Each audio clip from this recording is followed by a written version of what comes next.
Shit, Cnile underboss. I'm fucking with Gunzo Films. Y'all check my motherfucking ass out on Instagram. Cnile with the underscore. Shit, hood bosses. Y'all go look up our motherfucking music, man. We everywhere. We all over the place, man. Fuck with us.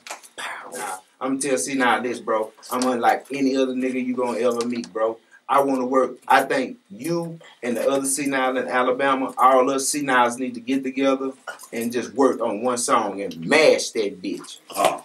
What y'all gonna call it, motherfucker? Cnile. Can't get no more creative than that. Cnile. Got my name from some homies in prison, you know what I'm saying? They knew my name, Cedric, you know. And they said that boy flow like the Nile River, so it kind of like stuck in the day room. We was all having fun with it, you know. And I remember a couple of homies in particular, some from Greens Point, some from Fifth Ward, you know, some from Acres Home. They just started calling me Cnile, and it just stuck, you know, Cnile. Houston is, like I always say, and I'm gonna continue to say, is a diverse city. You know, it's one of those cities where everybody is a public figure.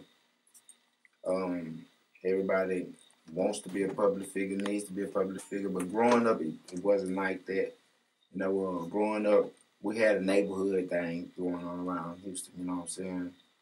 You know, the beatboxing from mile to mile, win the little talent shows, things like that. So growing up, it could be fun, but then, you know, your own friends would turn, you know, frenemies. So, you know, growing up in Houston, I think it would be just like growing up in any hood, you know, any metro city. You know what I'm saying?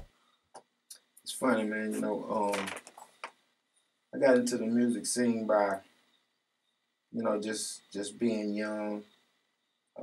I always had this attraction to gold and diamonds, and you know, my first time, I guess, seeing somebody else with big chunk jewelry, you know, back then would be like Big Daddy Kane, the Slick Ricks, you know, the Rakim and Eric B, you know, Rakim, and I knew, you know, then, man, that's it. That's what's up. You know, we're not the only ones that look and live like this. It's other people that's doing bigger and better on bigger and better levels. You know, so, you know, we listened to some of their lyrics, and we knew then, oh, we got to be lyrical when we do this, you know. So we started doing our thing, won all kind of talent shows, went far in our own little old ways. Let me give you a correction on that. That's my brother. Okay. My biological brother at that one. You know, we got to claim family, man, you know what I'm saying? But at the end of the day, man, that's awesome, man, because groups don't last, bro.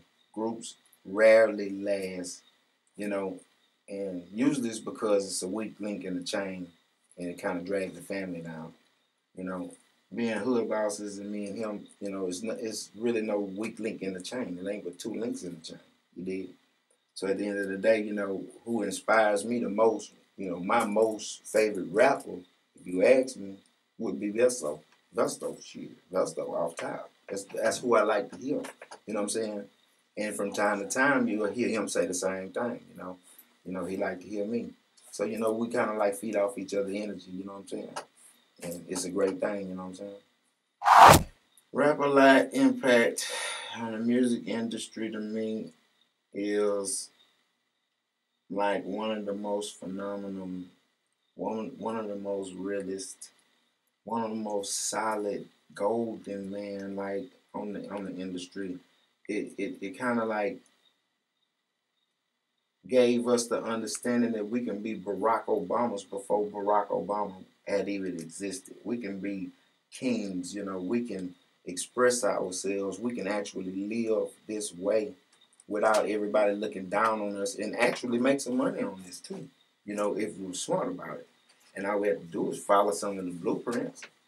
Rap-A-Lot set the blueprint. Simple. They broke the ground. Hands down. Shout out to Rap-A-Lot. Oh man. Big Mo. R.I.P. to the homie, man. Love you forever and a day, man. Big Mo, one of the first, well, I take that back. I can't say that. I got to give a shout out to Point Blank first. That's one of the first artists. OG Point Blank. one of the first artists to ever just look at, myself, Investo, and say, these boys serious. Shout out to the whole South Park Coalition because not only Point Blank saw it, there was a lot of others. Dopey, Egypt, man, so many it's so many, but South Park Coalition as a whole, man, they family. You dig? So at the end of the day, through Point Blank, because Point Blank used to be under the same level, under the same label with UGK. Right. And we used to all go to Maestro's. I was a young kid. I was about 15. We first met Pimp C. Pimp C was 17 when they did Tell Me Something Good. I was 15. Vesto had to be about 14, 13. You did. We was riding around on foes, swinging. Blank was my boy. You know what I'm saying? He saw the real. He didn't ask what side of town we was even from. Just y'all come on and y'all fuck with me. And Blank would open doors. We was right here, with Maestro. And we'd look on Maestro walls. He got Redhead Kingpin. Shit, you name him. Biz Marquis. What's my boy? Heavy D. You name him, And this guy recorded them. So we was like honored to be around somebody that's done all of the greats. You name them, man. Salt and Pepper, man, MC Light, Queen Latifah, bro. You name it. He's recorded them. He recorded Tell Me Something Good. You did?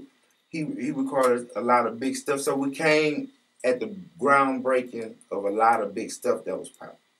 So, at that time, like I say, Blank took us serious and, showed us a platform. We had a platform. He was in South Park, south side of Houston. So when we come through with Blank, we hang out, we do our thing, and along comes Big Mo. Big Mo heard us. Big Mo liked us. He cut for us, and he's the only person besides Blank that I would say would answer that phone if we called for whatever it was. 9 times out of 10, me and Vesto called. It's a party going on. We come to do what it do. Be a little productive, have fun while we're doing it, get bread. And Screw, man, R.I.P. to the homie, man. We dealt with Screw too. I think that we are some of the only Northsiders that ever been in DJ Screw and Michael Watts both, which would be DJs repping either side, North and the South. Right. We, I believe, are the only group that have been through both low sides because DJ Screw is dead now. And I don't believe there were too many Northsiders coming through that to Screw.